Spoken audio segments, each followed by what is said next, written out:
to action, a call to action, a call to action. Now, as we begin, Tasha, historically, as we look at Peter, we will find he was one of the first personally called by Jesus. Brother Blanche, he also was from a town called Galilee. By trade, he made a living as a fisherman. Peter quickly became one of the leaders among the 12 apostles. Later, he became the leader of the church in Jerusalem. Also, Peter became famous for moving upon a vision. And upon this vision, he converted the first Gentile, a man by the name of Cornelius. History says that the book of Peter, this first epistle, was written sometime between the fire in Rome, the year of AD 64, and his traditionally believed death in AD 68. He writes this letter to the Christians living in the northwestern section of Asia Minor. It was because of the persecution that they faced at that time, because of the egotistical, maniacal behavior of King Nero, who burned down the city and blamed it on the Christians. Doesn't that sound familiar? Theologically, hope is the theological reach of this letter from Peter to the church in Asia. This book of scripture was written in what is called excellent Greek. This raised the questions about whether or not Peter was actually the author, because he was just a fisherman from Galilee with very little schooling, especially not to be able to write in Greek so well. The writing was so well done, scholars say it was a great writing which is considered to have a strong command on the language. These questions were answered here. The question that was raised about whether or not he was the one that wrote it was answered here in the 5th chapter by Peter. In verse 12, he tells us that it was Silas that helped him polish up the language of this holy text. Now, my brothers and my sisters, here in this book of scripture, Peter, through the God of the Holy Spirit, lays out for us in this letter a blueprint to the body of Christ for the young and the elders. It's here in chapter 5 in which we get our Wikipedia scripture from. Peter gives instructions to unite the leaders and the elders of the church with the next generation to come for the great work of the kingdom. And following these instructions, when the chief shepherd, when Christ appears again, they shall all wear a crown of glory. Watch this, that will never fade. Now, ladies and gentlemen, I've come here to encourage you on your journey through this life in this day and age. For in this day and age, we see this generation of young men and women dying at an alarming rate. I have a witness here. Day after day, we turn on our televisions and see reports of young black men and women dying at the hands of each other. And my brothers and my sisters, if that's not bad enough, sadly, we see the older generation and the younger generation dying at the hands of those sworn to protect us. This is because of a lack of concern from those in power for those of color. When it comes to education, poverty, reasonable and affordable housing, good health care, and the God-given right to a full and prosperous life, you and I, my black brothers and sisters, have been left out of this equation. To fend for ourselves with having to watch our counterparts flourish with ease. At every turn of a century, things seems to get better for them, but it seems to get worse for us. This bias is disguised behind the 60, maybe 70-year-old lip service that we all had the same opportunities. But my brothers and my sisters, I must beg to differ. Their opportunities are not the same as ours. Theirs are born out of a God-given right, and ours are born with a fight. And it's Dr. King that said it best some 51 years ago in 1967, which still holds true today. He says, and I quote, "The cost of change has increased," which means the daily life of the Negro is still in the basement of this great society. He is still at the bottom, despite the few who have penetrated to slightly higher levels. Even where the door has been forced partially open, the mobility of the Negro is still sharply restricted. So what we see today is, my brothers and my sisters, is the backlash of being oppressed and struggling to have a little for such a long time that for us, it's For us, life itself has lost tremendous value.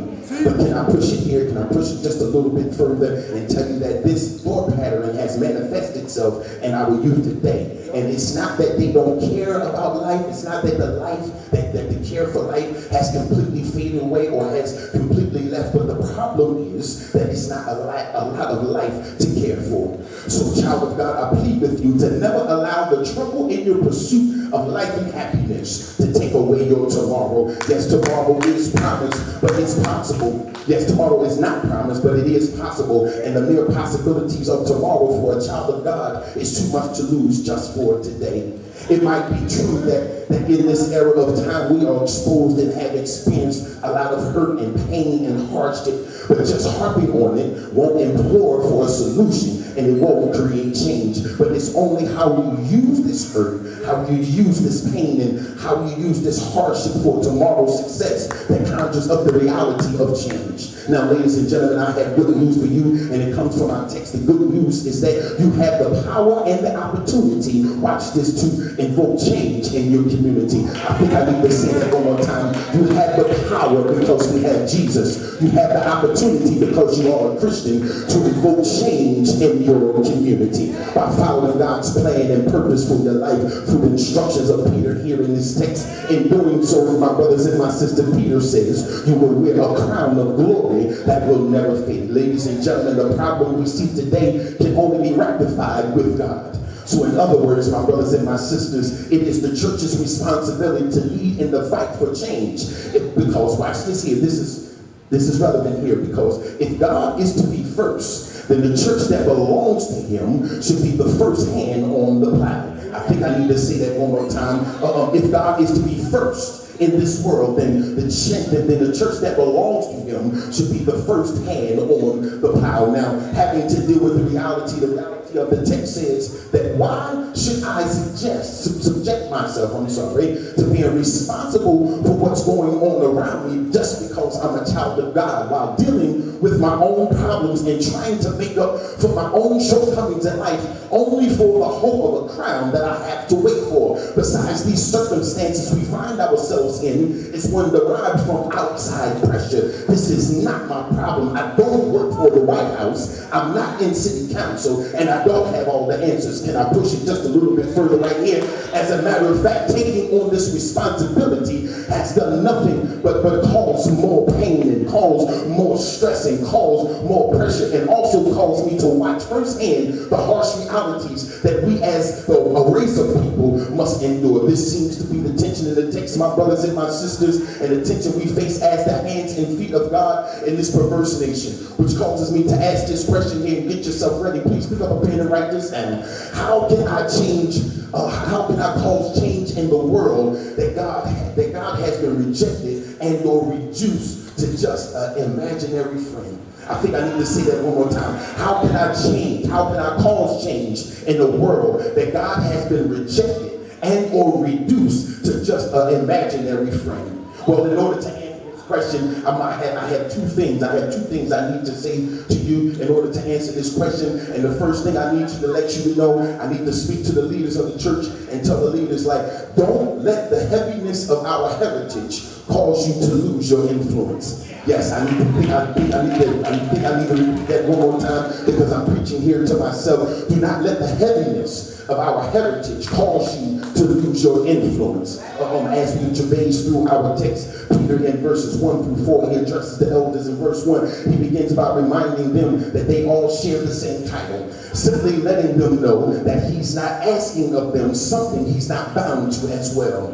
In verse 2, he gives charge to the leaders of the church in Asia Minor. He reminds them of the role they play in the life of the church. This was important to him because of the persecution they were facing in his absence. He says to them, be shepherds. In other words, nurture them, guide them, lead them, especially facing this kind of persecution, because what we see today in this generation, if we as the church allow our youth to continue to be shaped by this godless way of life, in other words, in their world, they will live as as God never existed. He goes on to say, do not do this because I told you to, but do it out of a willing spirit. This is because anything done out of undue pressure, anything done out of force, is most likely done without love. He also says, do not do it for sordid gain. In other words, don't dishonestly use the people of God for your own sleazy and sordid gain. I think I'm going to say that one more time. Please do not use the people of God for your own sordid and sleazy gain. In other words, congregation, turn off the TV. Verse 3 says, Peter simply says, don't lord it over them. He tells the leaders, do not be tyrants, but love them through their mess, love them through their mistakes, love them through their bad decisions. I'm not saying don't correct them, but I am saying don't go overboard. Can I say this, please, and don't get in trouble, leaders? If we are going to get dedication and faithful work out of our people, out of the people of God, rather, we must have a do first attitude. So what do you mean you have to have a do first attitude? In other words, we as leaders, we must be willing to do it first before we ask you to do it. In other words, we can't get you to come to Bible study if we're not coming to Bible study. We can't get you to get on the prayer line if we're not on the prayer line. We cannot get you to get on the evangelism team if we're not evangelizing ourselves. In other words, my brothers and my sisters, we must have a do first attitude. We cannot give them something we are not willing to adhere to ourselves. Now, can I push it just a little bit further here? And I need to talk to those who have children, parents. Watch this here, and I know I'm going to get in trouble, but I'm going to say it anyway. Just because it's your house does not mean it should be the child's dungeon. I thought I would just say that. I thought I would just throw that right in there. Just because it's your house, just because you're paying all the bills, just because you're providing for them, and just because you put clothes in their back and shoes on their feet, does not mean it should be their dungeon. Don't allow your fear of what's going on in our society to project itself on your discipline to your child, causing them to feel like they're in jail. This is very dangerous because when it feels like a dungeon to them, they lose a sense of encouragement. They lose a sense of happiness. They lose a sense of self-worth, and they will go looking for it in all of the wrong places, ending up with all of the wrong people, guiding them down the wrong way. Now, ladies and gentlemen, all I'm really trying to say to the leaders and parents is there's a thin line between influence and dropping the ball. I thought I would just say it there. It's a thin line between influencing and dropping the ball. Now, the second thing is, I promise you I won't be before you long. I'm getting ready to leave you here right now. Point 2 says, watch this here. Point 2, as Peter begins to talk to the youth, he also talks to them all at the same time, and he tells them, follow, let go, and resist the enemy. I promise you I'm not making this up. Follow, let go, and resist the enemy. Now, ladies and gentlemen, in this day and age, the way it looks for the people of this generation, it seems to have completely gone off the reservation. It's a scary and horrific thought to picture the future to come if the church does not take its place in the forefront of a dog-eat-dog world. So Peter, under the unction of the Holy Spirit, gives us a strategy plan for creating impact in our communities. He says, watch this here. He says, follow God to your promises. Let go of all the mess in your life and resist the enemy at every turn. I promise you I'm not making this up. It's right here in the text. I can prove it to you. Let's go to verse 5. Verse 5 tells us, Peter says to the youth, he tells them to follow. He says, in the same way you who are younger accept the authorities, meaning instructions of the elders. This is important because, and young people, I need you to hear this here because it's important for you to learn how to lead, because in order to lead, you must learn how to follow first. Every successful person will tell you at some point in their life, someone, somewhere down the line, had instructed them on what it is to be successful. So in other words, you have to be successful. In other words, in order for you to be successful in life and keep God first, you have to be willing to be instructed on how to do so. He goes on to say, when dealing with each other, you must clothe yourself in humbleness. This word clothe in the original language of the text literally means to put on, to step into something, suggesting that we are not born with humility, but it is a learned behavior. In other words, it's not a feeling, watch this, but it's a way of life. Then he tells us why it is important for us to learn humility from one another. And this is very interesting here because, watch this here, Peter says, God opposes, he goes against, he fights he stands against the proud, but he gives grace, his unmerited favor to the humble. Now, can I make it plain for you right here? If I wrote it, it would sound a little bit like this. God will check you for being hard-headed and stubborn, but watch this, but he'll hook you up if you learn how to fall back. I promise you this, I promise you this here. God will check you if you call yourself being hard-headed and want to do things your way, but he will hook you up if you learn how to fall back. Here it is in verse 7. He tells them all to learn how to let go. Now, Peter is suggesting to us that even though you're following these instructions, there's going to be some stuff, some situations, some messed up circumstances, and watch this, and some people in your life that you're going to want to let go. I mean, you're going to want to let them go. You're going to want to let them go because they're going to cause problems. This is because when you wholeheartedly seek after and follow after God, the enemy begins to see the promise in you to make a difference in your community, and he will wholeheartedly seek to ruin you before you can realize the promise yourself. However, I have some good news for you, and the good news is Peter says cast. He says throw all of your problems, all of your bad circumstances, and all of your messed up situations, the enemy will throw your way. Why? And this is the shout of the day, my brothers and my sisters, because the one who created all things, the one who controls everything, the one who has the keys to the kingdoms, ladies and gentlemen, he takes time out of his busy schedule to hear your plea because, watch this, he cares for you. Look at your neighbor and say, he cares for you, he cares for you. You don't have to be in this thing alone because he cares for you. Verse 9 here goes the last point, and I'm getting ready to get out of your way here. Verse 9, he tells them to resist the enemy. Here we are at the last, but certainly not least piece of this formula. However, the most overlooked part of life, because Peter tells us to resist him. The word him, Peter describes for us in verse 8 3 ways. He calls him a roaring lion. He calls him an adversary, and he calls him devil. He calls him a roaring lion because he's lethal. He's looking to kill you. He calls him adversary because he goes against you. He's not your friend. He's your enemy. He calls him a devil. That word devil in the original language means deceiver. So he lies to you and he will lie on you. That's why it's been said for centuries that the greatest trick the devil ever played on man was to make him think that he does not exist. Can I tell you that that's not the only thing the text says? As I studied further, I found in some commentary, a scholar by the name of B.C. Captain says that the word him can easily be swapped with the word temptation. So it will simply read like this. He says steadfastly, meaning hold on relentlessly in your faith. My brothers and my sisters, can I please be the one to tell you it's your faith that makes the difference in your life? Now, here it is, ladies and gentlemen, boys and girls, here we are. You have the chance to invoke change in your community because your resistance is not just for you. No, your resistance is just not for you and for your soul. But Peter says in the text that you know that your brothers and sisters all over the world face the same thing, face the same problems. And in other words, watch this here. So your resistance to temptation from the enemy becomes, watch this, empowerment to follow for the world that is watching. Now, if I had to sum all of this up into one sentence, I would have to say, watch this here. Stay in the race of life because soon and very soon, your help is on the way. Your help is on the way. Look at your neighbor and say, your help is on the way.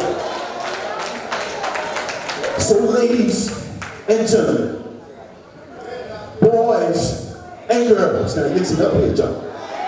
There are some things that we must be willing to do to see the church stand the test of time.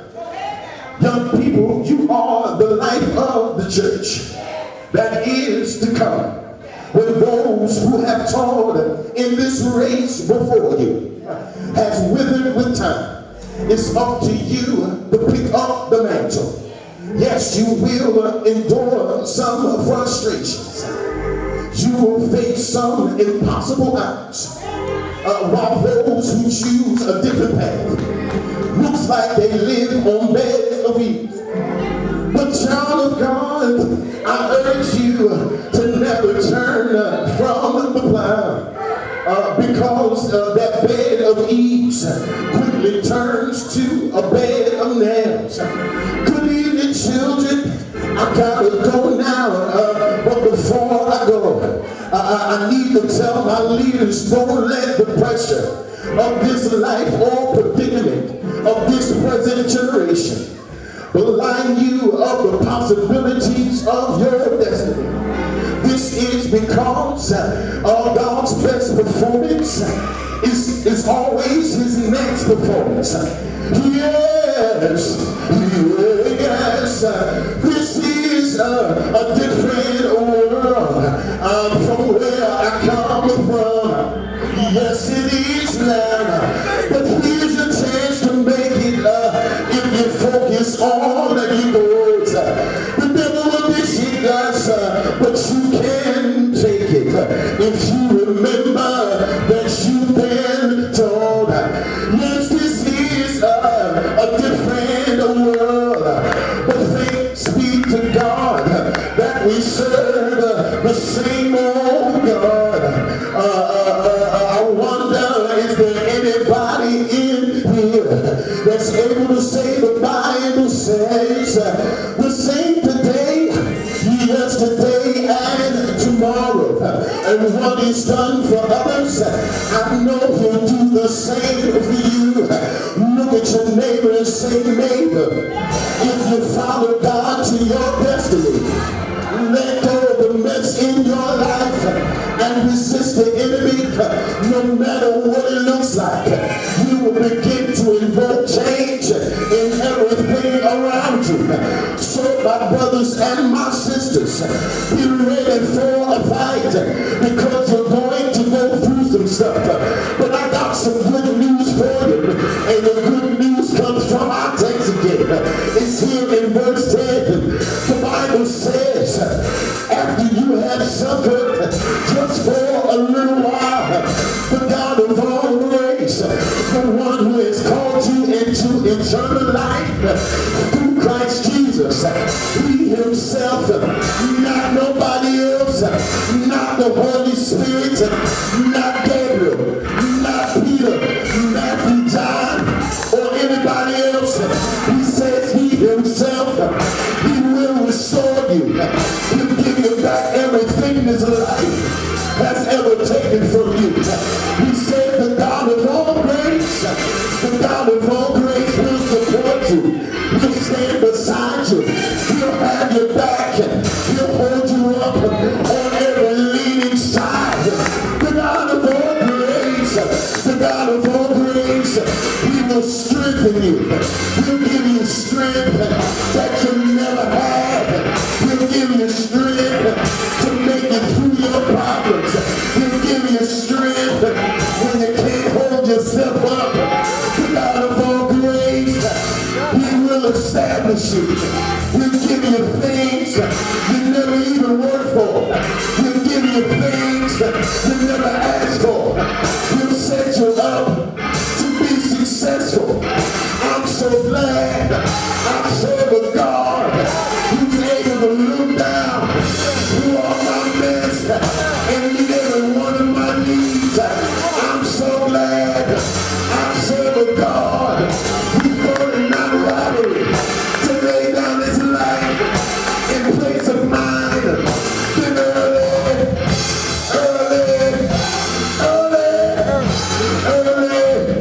one Sunday morning, he got up, all power in his hands.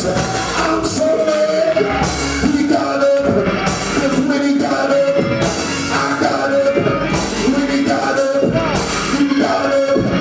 Ain't he alright? Ain't he alright? Ain't he alright? Ain't he alright? Ain't he alright? Won't he do it? Won't he do it? Won't he do it? Won't he do it?